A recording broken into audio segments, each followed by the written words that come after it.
from a desert base. Truth don't hide, it just waits for a face, for a face.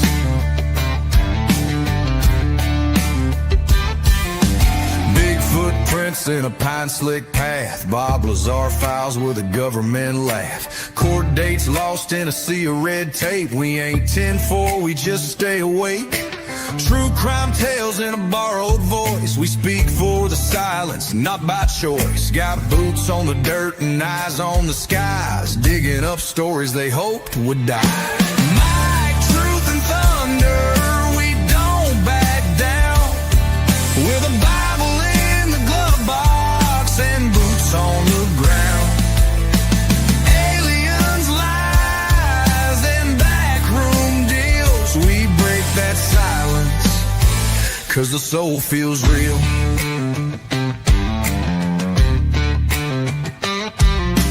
Military broadcast, midnight run, teaching vets how to speak what the war's done. From trigger pulls to microphone stands, from combat zones to healing hands. Public records, missing names, unsealed files, classified games. We chase what's buried, not what trends, and we pray for light at the truth's deep end. Might, truth, and thunder, we don't back down. With a Bible in the glove box and boots on the ground.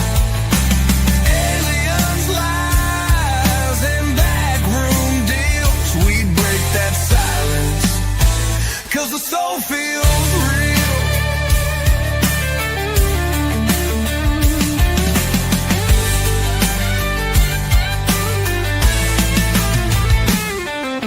Some chase fame, we chase the facts. Some fold quick, we read the tracks. It ain't paranoia if it's always been there, and we ain't scared to lay it bare. Into the storm. We ain't perfect, but we were made for this form.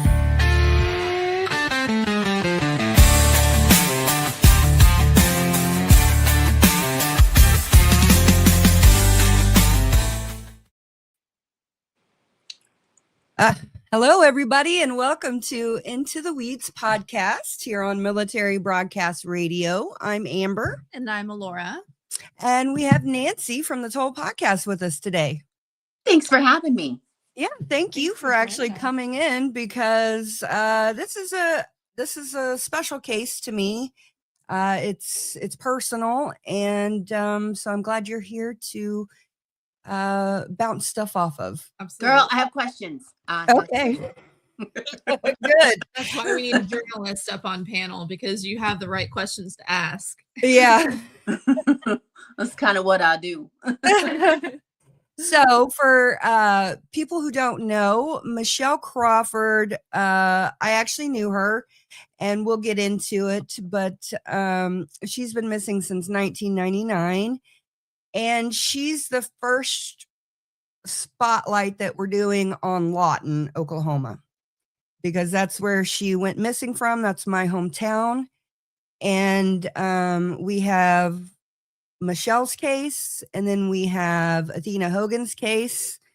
We have Kimberly Damberville, who is her own case all on her own, and then the Lawton serial killer.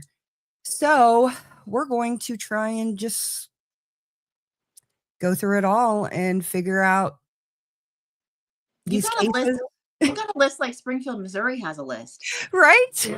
Right? Yeah. Lawton, Oklahoma is definitely, I believe that Paul Harvey at one point said that Lawton is the one place you can commit murder and get away with it. Military town. There's a lot of people in and out in a hurry. Yeah, most definitely. So, yeah, so let's get into it. Nancy, thank you again for being here. And I love this. Yeah, thank you. And there's just so many missing cases all over, and every day, there's probably hundreds of people that go missing. And this is just one in the huge pool of them. So, and in light of all the stuff that's coming out right now, it's so scary, right? Like, is this a crime of opportunity, or is it something bigger? It all goes through our heads now. Yes. Yeah. With Michelle's, I think she's just her own situation. Mm-hmm. But I don't know for sure. So we're gonna get into it and see what happens. Okay. So I want to tell you guys a little bit about Lawton, Oklahoma first. So Lawton is down in the southwest part of Oklahoma at the base of the Wichita Mountains. And it's an hour north of Wichita Falls, Texas. And so there's the mountains are big and granite. You know, you go from plains to big rocks just sticking up out all of a sudden. You know, Oklahoma is pretty much flat land, plain land. But we have the Wichita Mountains and we have the Arbuckle Mountains, and they're not very far away, like about an hour or so away from each other, or a little bit over. But yeah, Joy's been to the Wichita Mountains. They are beautiful. They are pretty. And yeah, so we've got the Wichita Mountains, and then this land is also land that the Kiowas, the Comanches, and the Apaches were a part of. This was their land. This was the Kiowa land, the Comanches, and the Apaches. And Kawana Parker, who actually we have a picture of right there that Millennial did, he was the last Comanche chief. And lore is that I'm related to him, but as far as ancestry.com goes, no, I'm not. But also Geronimo that's where Geronimo was arrested and and buried.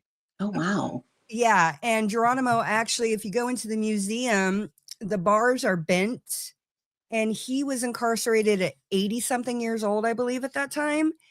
And they say that he bent the bars. Now, we don't know if that's true or not, but that's the folklore. But the lore is fun, huh? Yeah. And you can see where he paced back and forth in the cell. Mhm. So, I'd be doing the same thing if I were locked up. right. So, and Geronimo was the Apache chief. So, and like I said, he's buried there, but there was also an event that happened in this area, and there's this cliff. Good. Oh, okay. Just my- There's this cliff called Deer Leap, and supposedly Geronimo rode his horse off of that cliff, and that's where we get Geronimo. Oh, interesting. That's a ton of history. Yeah. Oklahoma, Lawton in particular, has a lot of history. A lot going on. Yeah. Here in Springfield, we have Brad Pitt and Cashew Chicken. I think also the creator of SpongeBob is from Lawton as well, or around that area. Yeah. He was born on the Fort Sill base. Yeah. So Lawton itself was founded in 1901 after the land rush, and people literally lined up and rushed in and claimed whatever land they wanted. So we used to reenact this as kids. So every year when it came time to celebrate the land run, we would all dress up in like prairie outfits and run and find our stake of land. Did this include the Native Americans' pre-existing land that they were taking over? Yes, of course. Doesn't sound too great. Of course. In retrospect, so I just feel like we should point that out. Yes. And I mean, that's the history of the land. I mean, it's constant, back and forth between the two. But it's basically, have you guys ever seen the movie Far and Away with Nicole Kidman and Tom Cruise? Mm-hmm. Where they run and get land? That's what the land run was. Interesting. All the kids got their little stake of land there, huh? Yeah, it was fun. Pretend. So then we have Fort Sill, and Fort Sill basically made it what it is. It's the leading artillery base for the Army in the U.S. And I remember as a kid in the 80s growing up and always being told that there is a nuclear missile pointed straight at us at all times. Wow, that'd give me anxiety. Yeah. Yeah. Yeah. And so we used to do like drills, like the Russians were coming, and we would hide underneath our desks. So yeah, that's the kind of climate I grew up in. So Interesting. yeah, so we've got soldiers and their families rotating in and out constantly, new faces all the time, Mm. employment, training, and movement. There's movement all over Lawton. So, but there's always a steady flow of people coming in and going out. But in the middle of all that, you have the Lawtonians. And the Lawtonians are people like me. People who were born and raised there, families that go back generations. My mom was born in Comanche County Memorial Hospital. Her mother was as well, and I was as well. So, Wow. yeah. And then they eventually ended up misdiagnosing my brother and causing him to pass away at an early age. But they were held responsible, thankfully. I didn't know about that. Yeah. They diagnosed him with bronchitis when he actually had cancer. Oh, wow. Yeah, they didn't even do an X-ray. So, Wow. but yeah, that's the hospital that I was born in, and so were my mom and grandma. Hmm. And then I graduated from Lawton High School. I went to Central Junior High and Wilson Elementary. And I have cousins, aunts, and uncles all over the place there in Lawton. It's just my hometown. So, but it is a really interesting town full of folklore and ghost stories and rumors. You know, I mean, growing up in a predominantly Native American centered area, we grew up with Bigfoot and the deer lady and the little people and all that stuff. So, and white owls being notoriously scary. So yeah, that's how it is. And also you have people from all over the world coming there because of the military base. Right. And then you've got cowboys, you've got Native Americans, you've got gang members, you've got all kinds of different things in this small little town. It's actually like a medium-sized city, but it feels more like a small town. Did you have organized crime there? Outside of the gang? Yeah, we did. And Mostly her family. no, No, they Rude. Oh, Laura. they weren't organized. organized. Just crime. They weren't organized. No organized, just crime. There is a couple of families there who have some things going on, but we're not going to mention that in this one. I was just trying to get a feel of the town itself, you know, when we talk about a disappearance, like what kind of rivalries there were. Yeah, so City. it's scary. I'll just say that I grew up knowing that people were killed and dumped in the Red River or in wells along that area. Yeah, there's a lot of it. It's a great place to be from, not a great place to live, is what I've always said. You know, because of the history and everything. Growing up in it, it's pretty cool. But as an adult, reflecting back on it, it's a lot different. Well, that certainly doesn't seem to be the kind of circles that Michelle ran with. No, definitely not. No, definitely not. And in 1999, in the middle of all that, Michelle went missing. So we're actually going to look at a map real quick of Lawton. Oh. So now in the Athena Hogan case, we actually took everybody on a trip from my house, or no, not the Athena Hogan case, the Lawton serial killer. When we first did it, we took a trip from my childhood home to where all of the women who had actually been the victims were living. So, and it was only like 6 to 8 blocks, something like that. Oh, wow. Yeah. So this is Lawton, Oklahoma. All of this right here is Fort Sill, And then up in here, you get into the mountains and stuff. But this is Lawton. And so I'm going to bring it in here. And I've got all of the points in Michelle's case labeled. So we're going to go right here first. Hold on, sorry. Where'd it go? Yeah. Okay. So this is gone, but this was my childhood home. Okay. Do you recognize the red truck?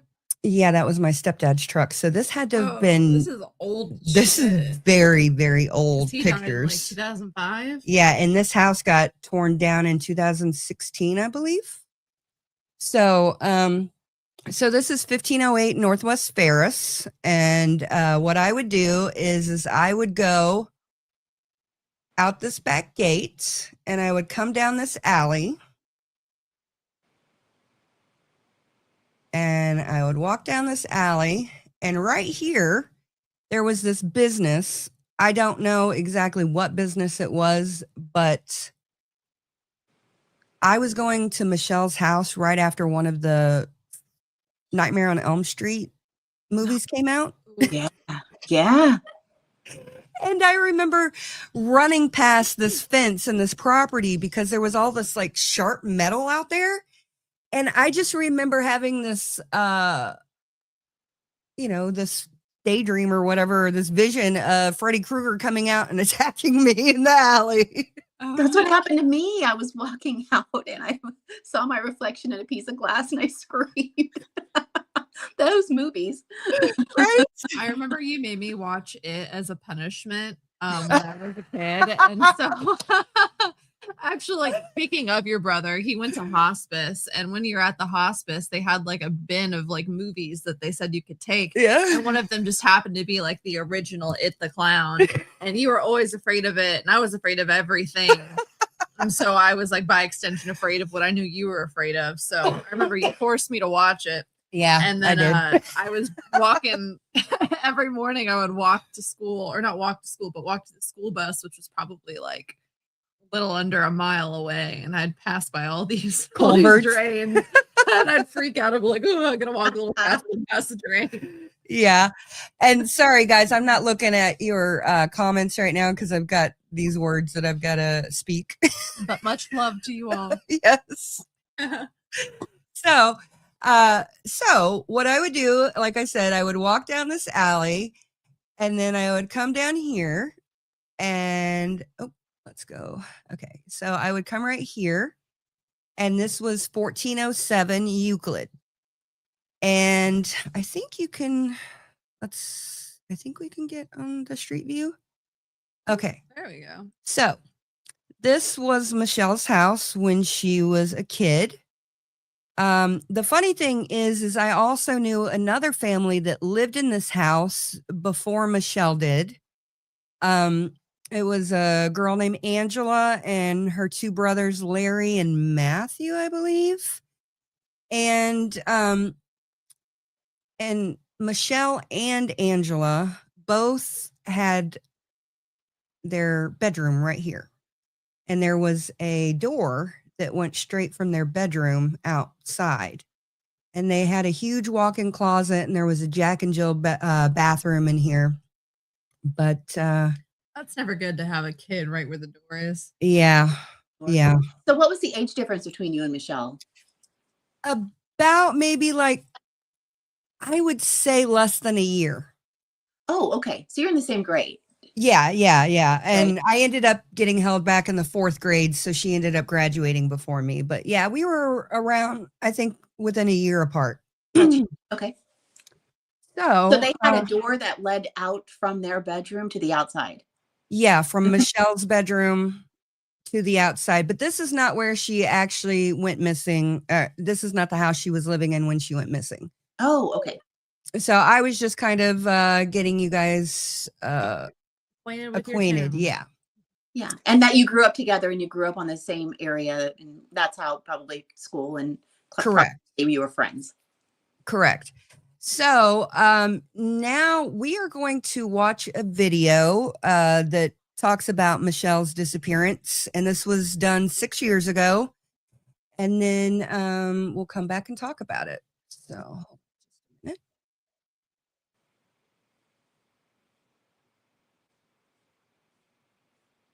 let me actually remove this because the sound won't be on there. Okay. Stops. Yeah, I got to redo it. I'm getting a headache from these already. I'm sorry. My glasses and my headphones don't mix. And then I'm also getting like sensory overload because it's too loud. So. Sorry. Okay, here we go. And if you can't hear it, let me know. All last week, we put a spotlight on missing persons cases in our series Mayberry, Texas. In a special report tonight, Jaron Spoor and photojournalist Peyton King are taking us to the north side of the Red River. It's been almost 20 years since the disappearance of a woman from Lawton, and as Jaron Spoor reports, her family hopes for more answers. They sure do. Since Michelle Crawford disappeared, all the leads have been exhausted, but investigators and her family refuse to give up on at least finding closure. Michelle Crawford was a 21-year-old English major at Cameron University in Lawton, hoping to one day be able to impact lives as a teacher. Those who knew her say she was a straight-A student, liked by everyone, and would have been a great teacher. On June 8, 1999, Michelle came home after work to her parents' house on the 2200 block of Northwest Lincoln Avenue to tell them she was going to hang out with a friend. Her dad, John Crawford, did not want to be on camera, but had this to say. She had gotten off from work, and we were both getting off of work ourselves, and Cassie was getting ready to go to bed. It was about 9 o'clock, and I was still up on my computer, and Michelle came in and said that she was going to go to a movie with a friend. When they woke up, she wasn't home, but her parents didn't think anything of it because she sometimes would get up early and go work out at the gym. When she hadn't returned home by that evening, they knew something was wrong. Kathy actually had gotten home, and her employer had called to find out if Michelle was there because she hadn't shown up for work. And that's when we knew there was a problem. About right here in between the Best Western Hotel and the Montego Bay Apartments is where Michelle Crawford's car was found. Now, all the doors were locked except for the driver's side door, and all of her personal belongings were found in the back seat. And that is why John believes foul play was involved. We think that something happened to her, arranged, but we don't know who, what, when, or where. We just know she's gone. And we've never seen her again or heard from her again. She had an account with money in it in the bank. That's never been touched. Her credit cards have never been used. Her ID's never been used. Her social security number's never been used. As far as we know, she just vanished. Mike Nance is the regional program specialist for the National Missing and Unidentified Persons System, and he was a former homicide investigator. He said,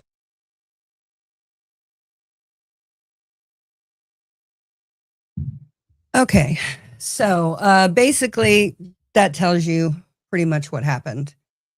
Hold on, sorry. Okay, so I also forgot to let you guys know that Michelle had had open heart surgery when she was a baby. And one of the things that we bonded over was the fact that I had open heart surgery when I was 4. So I remember I have a very distinct memory of us sitting in her big walk-in closet and showing each other our scars. Oh. Yeah. So yeah. How old were you when you did that? Probably around 7 or 8. That's a real bonding moment. Yeah. Huh. Yeah. And my parents got divorced. So I would go back and forth for the summers with my dad in Springdale, Arkansas. And then I would come back to Lawton. And yeah, and I even went to school in Springdale sometimes. So I kind of lost contact with a lot of my friends until high school. And then I went from 10th to 12th grade at Lawton High School. And I had classes with Michelle. And I know a lot of people who knew Michelle. I just haven't been able to get anybody to talk to me about her, or Mandy Raitt for that matter. So Why? I don't know. I honestly don't know. I have a ton of friends on Facebook, and I've put out there several times, and even in the Facebook group in Lawton, Uh-huh. for people to talk to me about Mandy or Michelle or Athena. And I've gotten a couple of people say a few things, but they don't want to be on camera. They don't want to be quoted, things like that. So Have you specifically reached out to anybody? I have tried very hard to reach out to her parents. I've been trying to do that at least since 2016 or 17, because that's when I found out that Michelle had been missing. I didn't know that until then. Are Yeah. her parents still alive now? Because Yes. oh, they are. Okay, good. Yeah. As far as I know, I mean, that was 6 years ago. So Unless something happened super recently. yeah. Yeah. I mean, I haven't heard anything. I didn't see anything online or anything about them passing. Well, even in that piece, he didn't want to be on camera, so Yeah. he didn't want to be quoted on camera. Like, Yeah. you know what I mean? We saw pictures of him and we heard his voice, but he didn't want to talk on camera. Yeah. Yeah, no, and I understand that, especially since they've been doing it since 1999. But I couldn't, for some reason, I couldn't find all of the videos that I've seen before. So I don't know what's going on with the internet, but I think it's getting scrubbed. Okay. So yeah. Okay, let's get into this. Let's see. So let's say hello real quick. Thank you for being here, New Orleans lady. Enjoy an exotic prairie. Okay. Hello to everyone. Yeah. Thank you for joining us. This isn't our typical stuff, so we appreciate those who stuck around. Yeah, and Sketty Nona. I like that name. Occasionally classy. And Elena Shannon. And Renee, maybe? Renee. Yeah, sorry. It's kind of hard to read off the screen. It really is. Okay, so let's get to the night in question. Okay, so let's bring the map back up and let's get off of that. Add to stage. Okay, so Michelle's home was right here. Okay, sorry, I forget that we have to keep bringing it back in.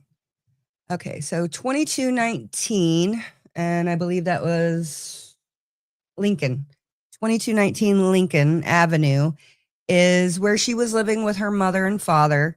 And she was going to Cameron University, which I forgot to put on the map. Well, it's right there. Okay. Cameron University is here.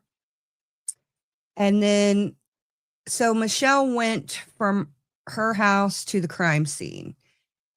Now, okay, so June 8th, 1999. Michelle is 21 years old. She's living a normal life. She's working at Gibson's. It was a big shopping center. No, it was a department store. Yeah, department store, kind of like Walmart a little bit. My brother actually got banned from there for stealing comic books. Oh my goodness. When he was like 10. So, yeah, she was working at Gibson's, but she was living her normal life, like we said, and then she had no plans except for she was going to go to the movies. Okay. And I think it's important to talk about her physical features because she's a very pretty girl. Oh, she had yeah. long blonde hair and she weighed 125 pounds. Mhm. So she's a petite person. 5'3". Yes. And yeah, that's her. 21. Yeah. Be able to enlarge it at all? No, I can't enlarge it. But yeah, just look her up. You'll be able to see lots of pictures of her. So yeah, she was blonde hair, blue eyes. She had a surgical scar in the center of her chest, and 2 surgical scars on her abdomen from open heart surgery when she was an infant. And she was possibly wearing denim shorts and black open toe sandals. She was 5'3", 125 pounds. And like you said, she had blue eyes and blonde hair, and very, very quiet, very meek and mild, but super, super kind. So, And smart. She was on a full ride scholarship. She was an English yes. major at college. And so you're talking a straight A student who isn't a troublemaker. It sounds like she checked in with her parents. She lived with her parents and sounded like she kept them updated on what she was doing in her life. You never know. I mean, there's always secrets, but she sounded like a good person who just wouldn't run off. So I'm sure that really alarmed people in her life. Yeah, that's how I feel. I mean, I don't see her being involved in any bad elements, using drugs or alcohol or anything like that. The only thing that I could see her being involved in is dating a GI, a soldier. Mm-hmm. Unfortunately, in military towns and in Lawton, I witnessed people as young as the 6th grade dating GIs and things like that. Oh. So that's a whole problem in and of itself. I'd be beat ass. Yeah, me too. But that's the only thing that I could see her getting wrapped up in, really, honestly. That's like, I mean, because there's a lot of meth, there's a lot of gang activity, but she wasn't around any of that stuff, wasn't doing any of that stuff. So, yeah, she was just pretty much an innocent, young lady that was just living her life and doing her thing. So, she was at the 2219 Northwest Lincoln, and it was around 9 p.m. Her parents were winding down for the night. Her dad was still up on the computer, and her mom was getting ready for bed. Michelle comes in and says she's going to a movie with a friend. That's all she says. I'm going to a movie with a friend. That's it. That's the last confirmed conversation or sighting of Michelle. And they don't know what friend, and they don't know what movie. Correct. And they don't know what movie theater. But this one, so right here, I believe. Right in between. Yeah, right in between her home and the crime scene, or at least where her car was found, is the Vasca Theater. Now, it's on the same road that I lived on, Ferris Avenue. And so we'll just look at it real quick. Is that the one that has all of like the murals painted on it? Yeah, it is.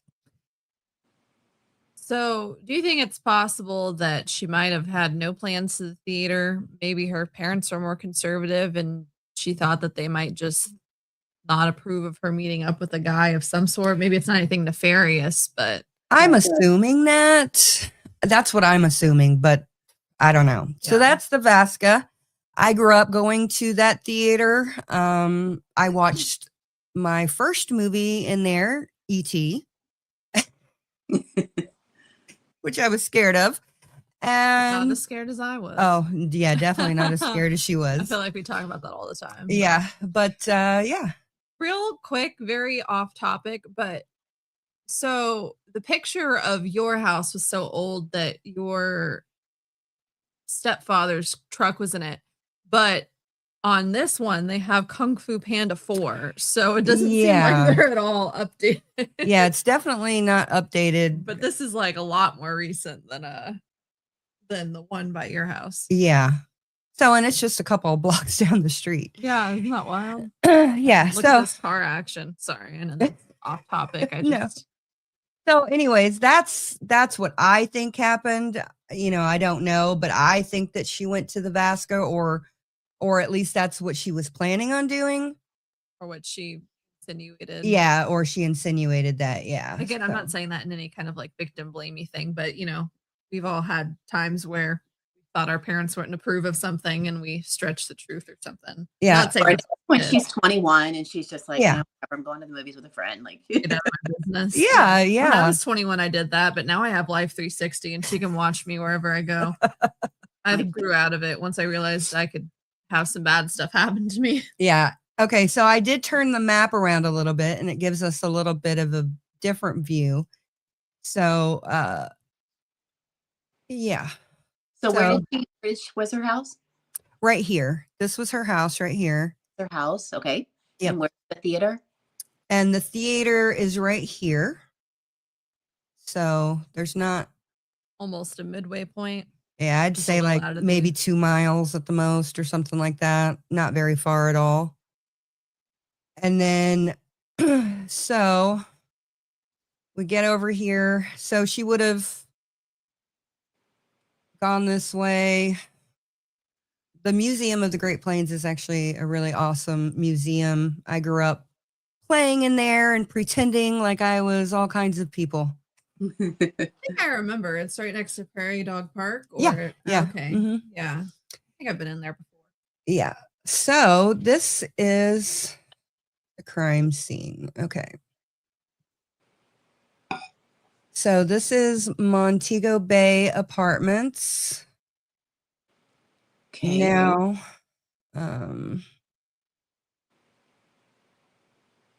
And it was found between that and the Best Western, right? Her car. correct. So I'm assuming that this might be the Best Western because these are the apartments. This Okay. is the casino. Oh, that- I think it was found like right in the middle there, like Somewhere right there. probably around here is what Parked I'm right there. assuming. so her parents find the car. Yes, And my which is question- interesting. Very interesting. And my question is because as a parent for 5 days, that's all I would be doing. Mhm. Yes. How far away is it from the movie theater to this where the car's found? So let's go back. I don't want. Okay. So we've got the movie theater here Okay. to right here. So I'll just tell you, since I lived close to Vasca and my sister actually lived in Montego Bay Apartments at the time, Oh, in okay. 1999. Wow. So how far away? So I would say it was probably a good 5 to 6 miles, but I used to walk from my house over here at the Vasca or over here next to the Vasca Over to all the crime way scene. over there to the crime scene. I would Wow. walk over there. Okay. Different So if timing. I'm a parent, I'm having myself and everybody I know drive, right? Yeah. Driving around 5 miles isn't that far when you're talking about trying to find a car for a missing person. And I'm just wondering if it was, and I would go to the casino, right? I'd be going around the casino. Well, I don't know if the casino was there at that time. I don't think it was. Oh, well, that's even better, I guess, because it leaves an open space. I'm just Yeah. thinking 5 miles isn't that far to have a team in cars to go look. And so I'm wondering if it was there the whole time or if that had been checked and then the car shows up. Yeah. So let me tell you, and before I get into it, hey, Maggie, I'm good. I'm glad to see you. I hope you're still in here. Maggie actually has a house in Lawton. Oh, okay. But her daughter actually was missing and found deceased as well. So we've been trying to help her with Brittany Phillips's case. But yeah, so okay. Well, I met her at Sorry, I had to run away for a second. sorry, what'd you say? Crime Oh. Con. Crime. Yes, yeah, She she was was at Crime Con. Yeah. I've met her and I have the stickers and the buttons. I've showed them to you. Yes, and we actually went to Tulsa in December to go with her to the parade. Yes, you did. It was a really good experience. Yeah, there's lots of woods near the casino. Yeah, okay, so that was actually something I was going to point out. Okay, so the crime scene. Okay, so I'm trying to put myself. Okay. I'm trying to remember. Looks like Trying to there's. orientate myself. Yeah. I wonder when this was taken. When was Kung Fu Panda? Let's look that up. Kung Fu Panda 4. Yes. So yeah, there's all this land here, and I want to say it's right here, but I could be wrong. They had like a big section for a flea market. And so my aunt would go to that flea market all of the time. So I would be there a lot. But what I was going to say about this area is you see Highway 44 here, and it's right next to the highway. Right. And that's why I was wondering when that release date was for that movie to see how updated this was, because it was March of 2024. So a lot of those roads, in 1999 probably are different, but the highways obviously would be there. Yeah, the highway was definitely there. Okay, so I was talking to my cousin, the one that's incarcerated, and she was saying how Montego Bay Apartments is kind of off in its own area. And I told her, yeah, one of the things that I thought about is that I believe that this is the dump site of her car. I don't believe that Michelle went missing from here. No. Because I believe that it was really easy to get on 44 or whatever and just go anywhere. Sure. So, and like I said, Wichita Falls is just only an hour away, Texas. So, they could have went anywhere. Let's see. Okay. So let's see. Okay. So back in the timeline, Michelle does not come home that night, and they didn't see her in the morning, but they figured that she had just gone on to work because she would get up and go to the gym and stuff like that and work out. So they didn't automatically realize that she was missing. But then when she did not show up from work, her work called, and that's when they realized that something was wrong. So, let's see. At some point after that, her car is located, which I think was about 5 days. And it was parked, like we said, between the Best Western and Montego Bay Apartments on East Gore. And it's crooked. It's Yes. not a spot. And I find that weird too, because why would you draw attention to a car? It would just draw extra attention. Right. Right. And, honestly, I forgot also Aunt Peggy used to live in Montego Bay Apartments when I was really, really little too. Yeah. So the fact that they find her car, it's parked in between Montego Bay and the Best Western. It's parked askewed or crooked, and all of the doors are locked except for the driver's side, and her purse and all of her belongings are left in the car. Okay, so about the car. Yeah.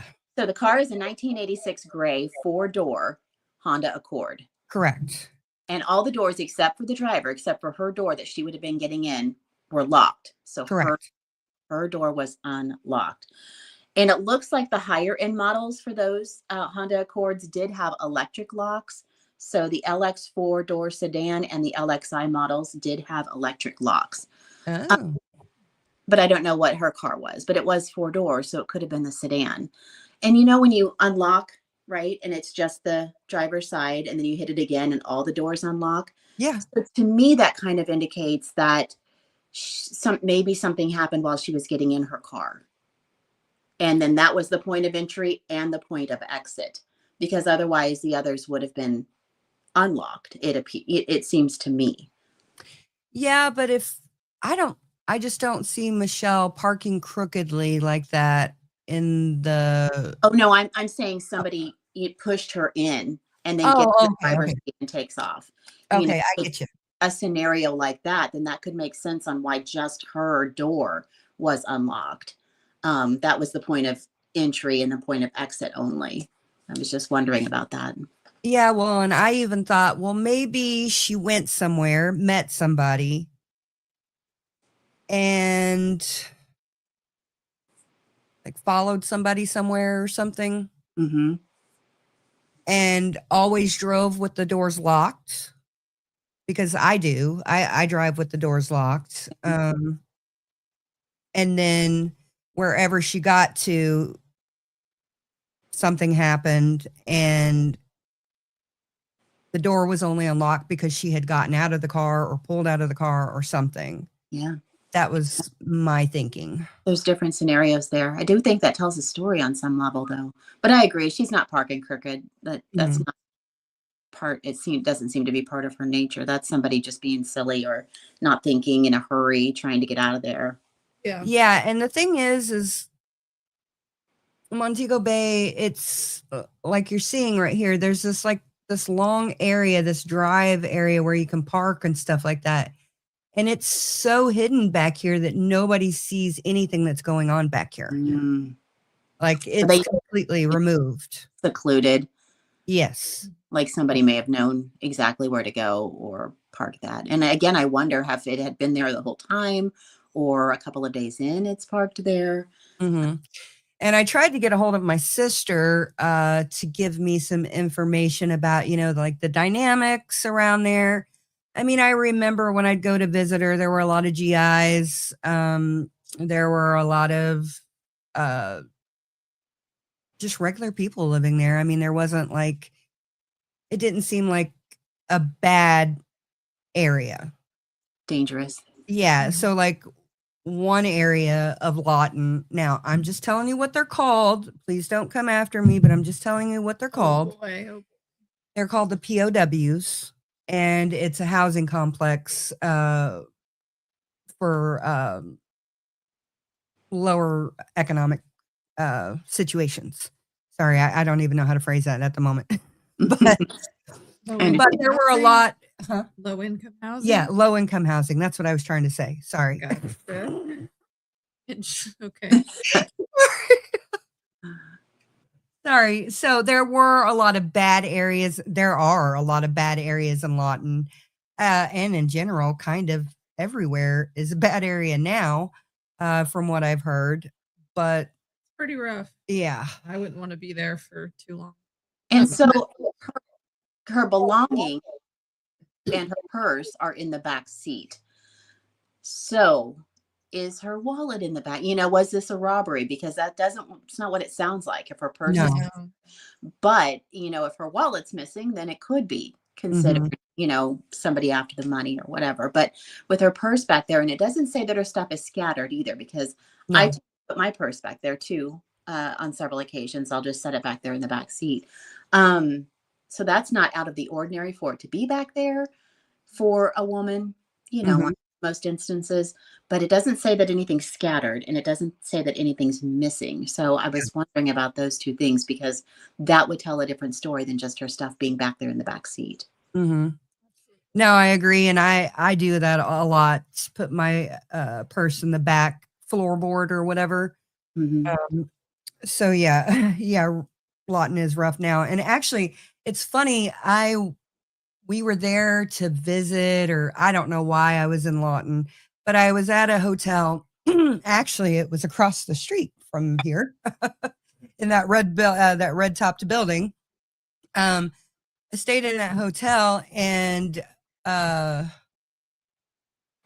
we went to the pool, and there was this woman who her husband had just gotten stationed in Lawton, and she was from Germany, and she kept telling me how everybody told her that Lawton is like the worst duty station to ever get.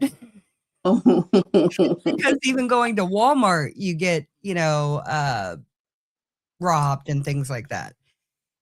So it's definitely rough. It's definitely a rough area. I'll just And say was it in 1999? Was it as rough? yeah.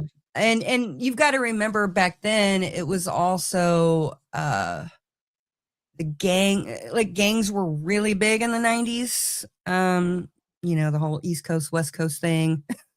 I picked the wrong day to wear all red. Oopsie. I wear a lot of monochromatic looks. I just wanted my hair out of my face. Actually, one of my best friends was a blood, but yeah. So, But that was alive and real in Lawton. yes.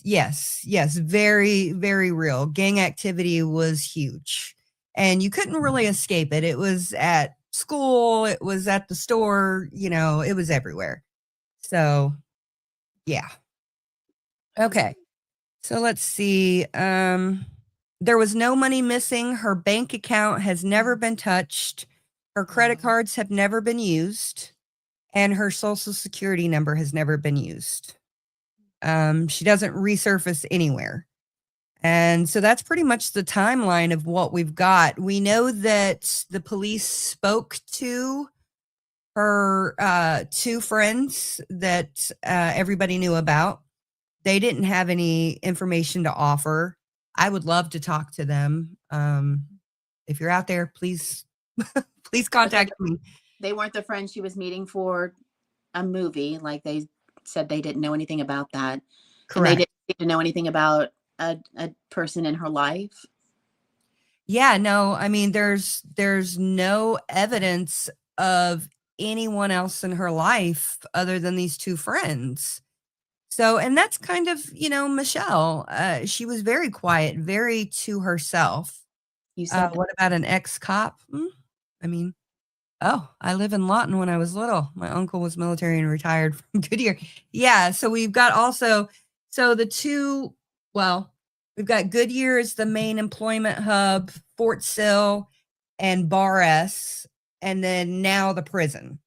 So they just put a prison in there. Oopsie. She's got the bandana as well. It was on accident. Yeah. Just wanted my hair out of my face. Hey, Ashley, good to see you. So, yeah, I mean, this case is really crazy. And like I said, I mean, I didn't find out about it until like 2016, 17, something like that. And this was the second FOIA that I did. The first one I did was on Athena Hogan, and then I did one on Michelle, and I can't remember what was brought. There wasn't really anything other than, where is it? so. She would have been missing about 5 years before you found out, 6 years before you found out that she was missing. What was your first thought when you learned that, being childhood friends and having the scar from the open heart surgery, sharing that when you were 7 years old? I mean, there's just a special little bond that others wouldn't have had, that you two would have had. What was that like, finding that out?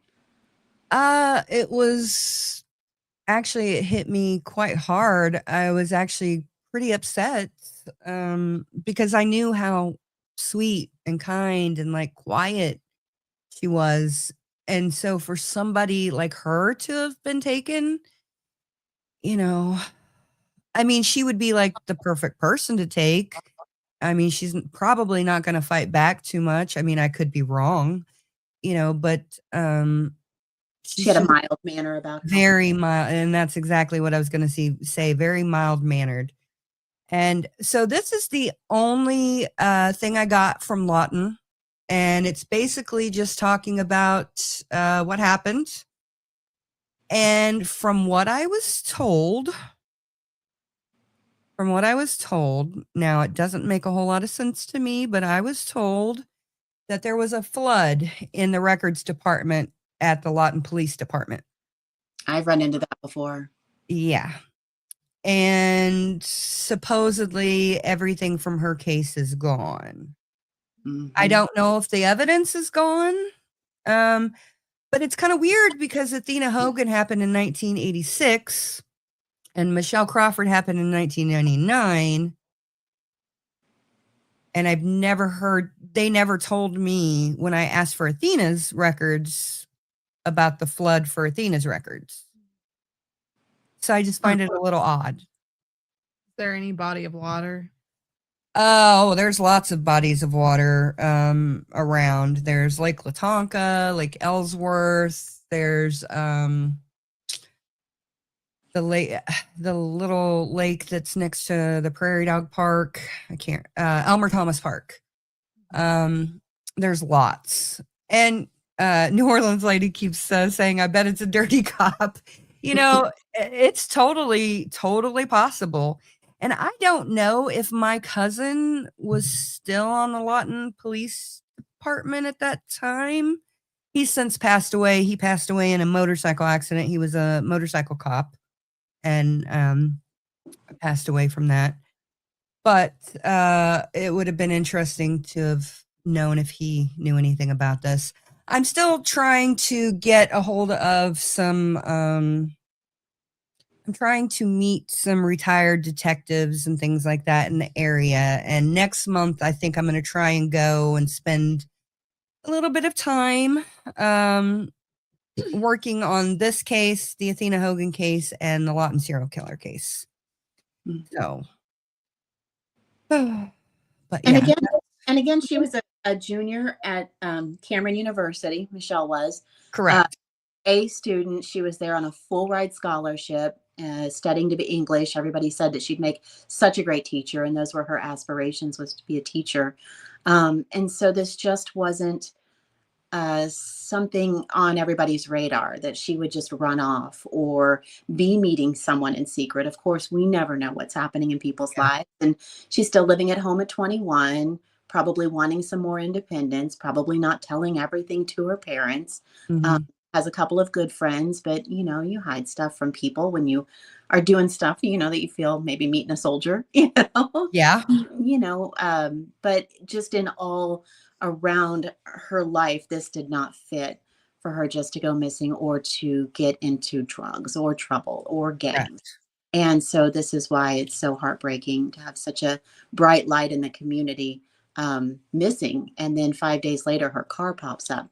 And again, as a parent, I would have had everybody I know driving all over. No kidding. Looking for that car. And so 5 miles from the theater, finding that car, to me, it seems like somebody would have seen it. This is their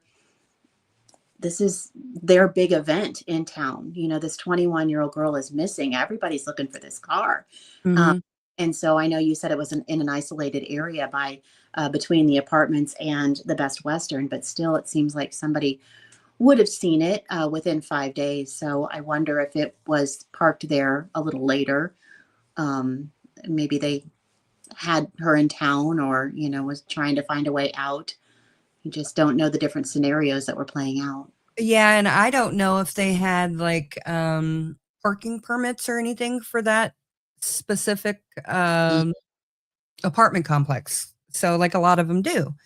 So I don't know. And for it to be parked crooked, not in a spot. Why would you do that? Why would you draw attention to that car? Why would you put it in a spot and put it at an angle where people would be like, that jerk? What's that car? Oh, that could have been on the news. Like, we've been looking for that car. That doesn't make sense either. Yeah. Of course, criminals are dumb, so. Yeah, and I would say that in Lawton, they're not very smart. No offense to anybody who's in Lawton right now. Hey, I'm from there. I know. Well, no, they're smart. Yeah, that's true. And actually, the last time I went to Lawton, I had forgot where I was because I had my gimbal out and I was actually recording past Michelle's house and going up into my alley behind my house. Well, it's gone now, but we were going through the alley and I had my gimbal out. Well, we just happened to drive past somebody. They didn't like that and they stopped us before we could get, they actually blocked off the alley and would not allow us to get out. We knew they had a gun pointed at us. You could tell. Oh, wow. And they were like, hey, what are you doing? And my husband was like, shh, be quiet. And he's like, I'm sorry, ma'am. My wife hasn't been here for a while and she just wanted to get some footage of her old neighborhood and her house. You can see it's clearly been torn down. They were not having it, huh? They were not having it. And I just forgot, where I was, Lawton is a very scary town. So everybody's on edge. Yes, very much so. And That was There's- like Ashley Baby and me driving past Gypsy's house over the summer. People Yes. still, they came out and they stood on the porch, and we just, turned, backed up, but not in their driveway, like down the street. And they were on it. They were out there on the porch, and yeah, we're out of here. Okay, Maggie's talking about some friends of mine, what part of the search, and so, okay. I'm not sure what you're talking about, Maggie. It's all good. Okay. So, and Maggie is selling her house in Lawton. It's actually very beautiful. It's a 2-story, beautiful home on Bell Avenue. So, Just docs where she's at. she's not Oh, there. I know. Her house is at. She's not there. She's not living there. Well, God forbid she wanted to visit. Well, It's bland. she left Lawton. Okay, so yeah, that's basically all I have. Oh, wait, there's one more thing that I forgot to mention.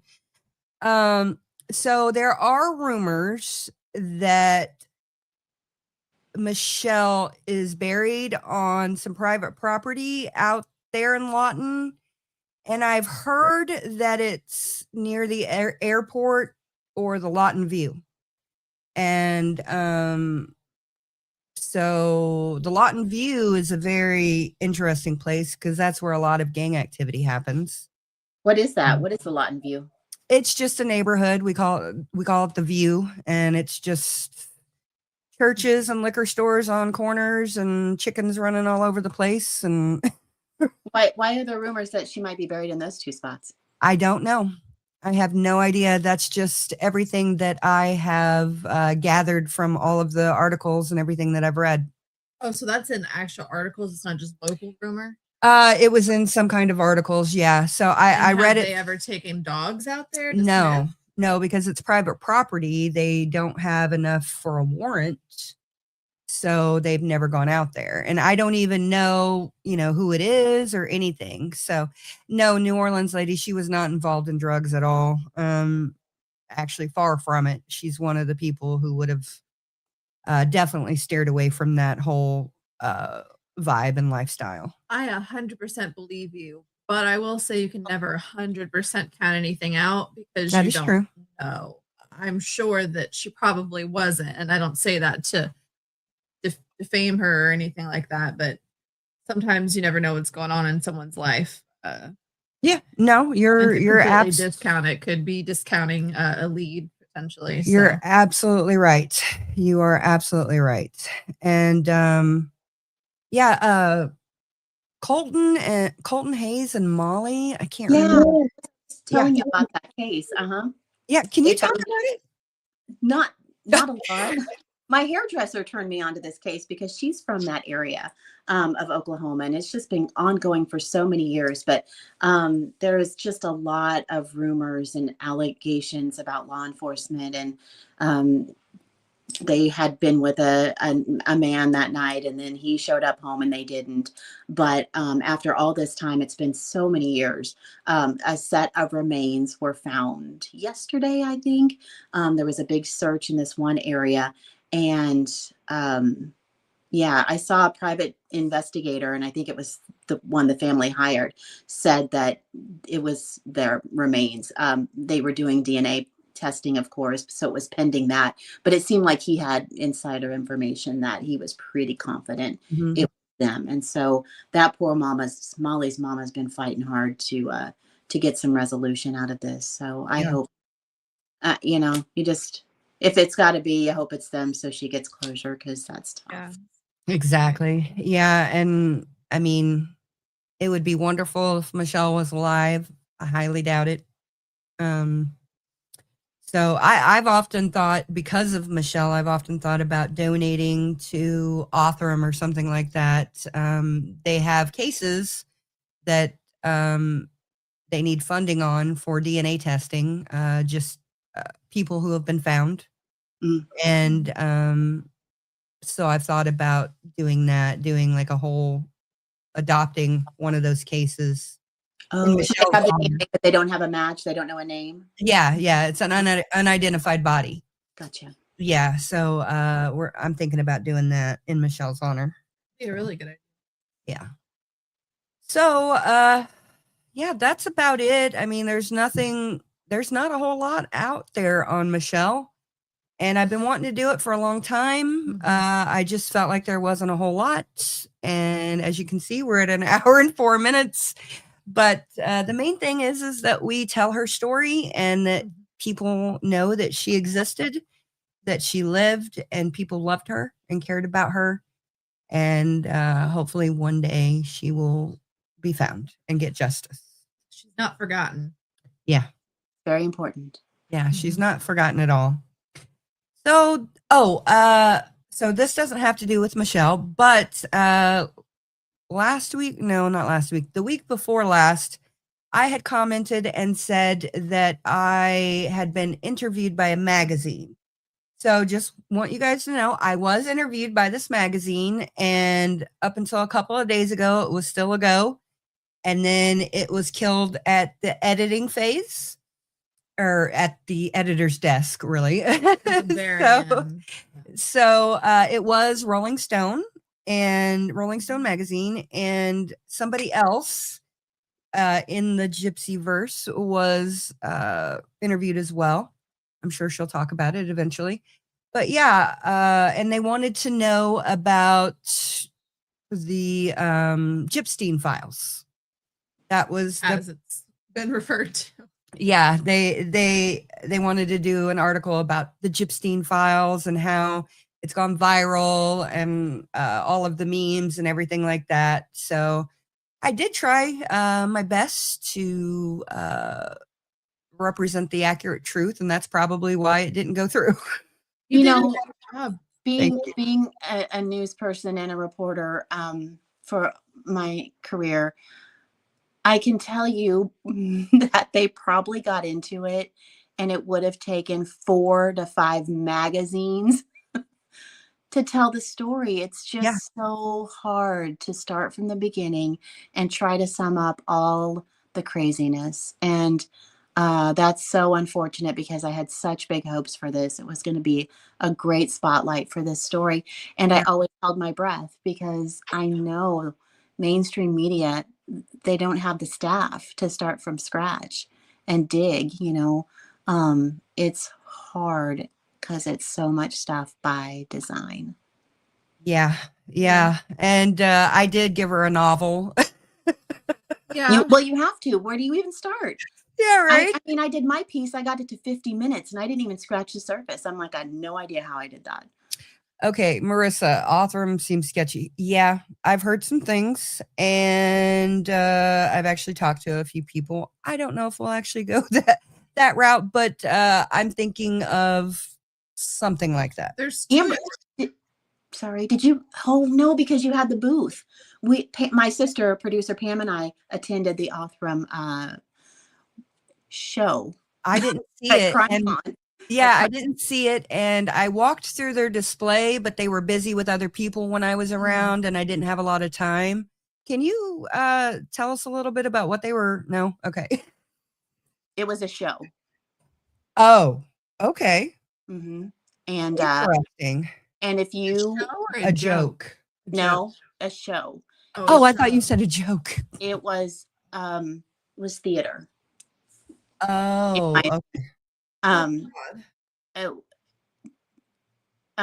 I would encourage people who want to know what that was like to go on CrimeCon, because you can purchase the videos from those seminars and see it for yourself. It's interesting. Hey, I'm going to do that. I'm actually going to do that. I didn't realize you could do that. So it's it's interesting stuff.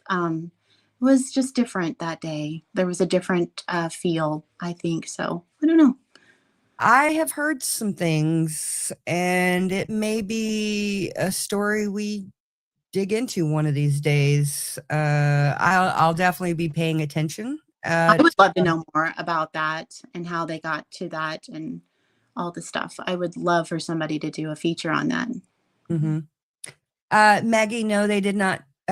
Rolling Stone did not tell me why they stopped it, but I'm assuming it's just because the mainstream media narrative still hasn't changed, and they would be first people to go against the narrative. And not to mention, there's also a lot of like medical professionals and psychologists and stuff that have written papers on like this whole case on like Munchausen by proxy and different elements of it. And to do that, it would kind of like render all of their work kind of useless. And there's a lot of people with a lot of big egos that have a lot to lose. And, Gypsy said that the mainstream media would never turn on her. So maybe she had more of a point than we thought. But, all we can do is keep on keeping on.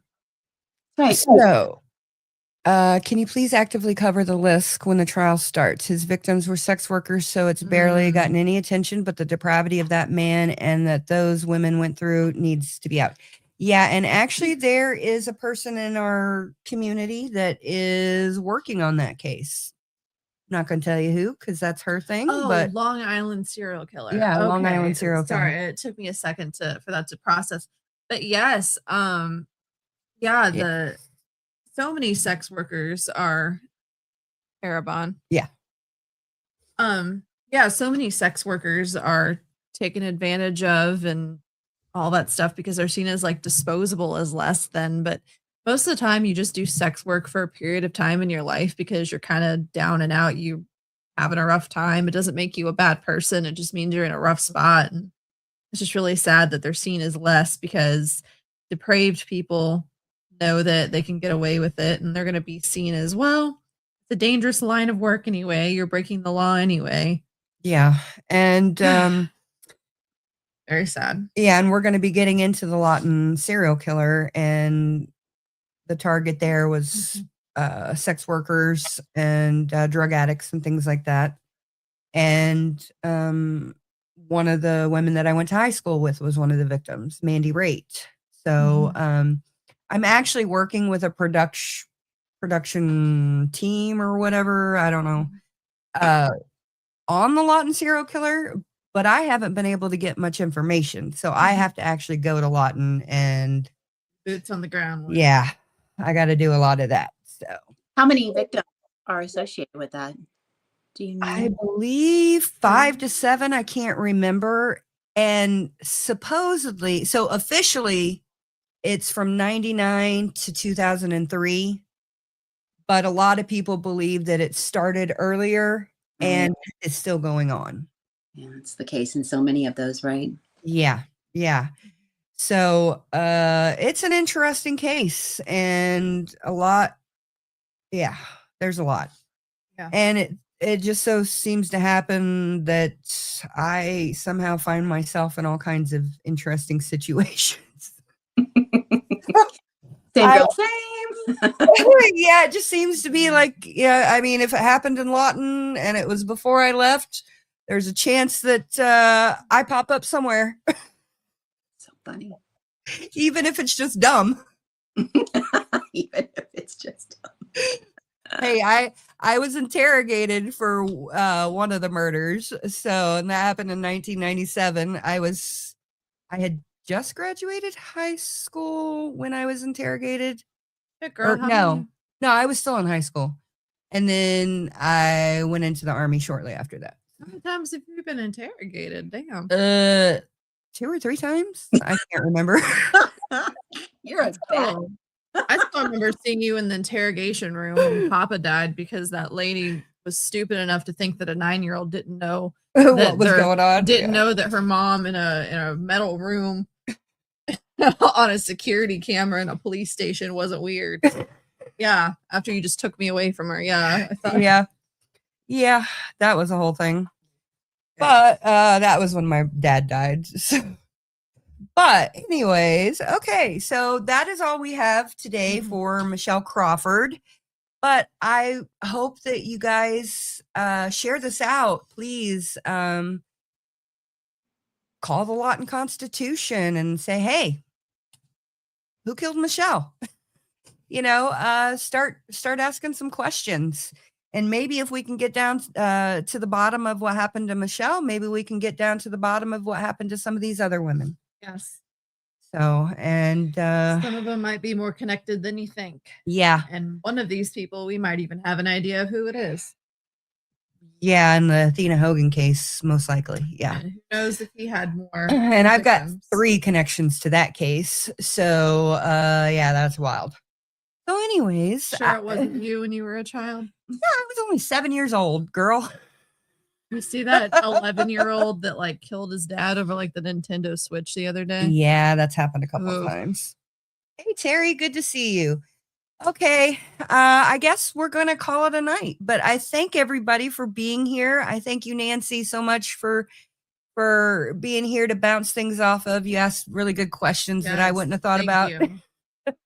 Thanks for having me, as always. I appreciate it. Yeah, thank you very much. Oh, and I see Billy Knox. Good to see you as well.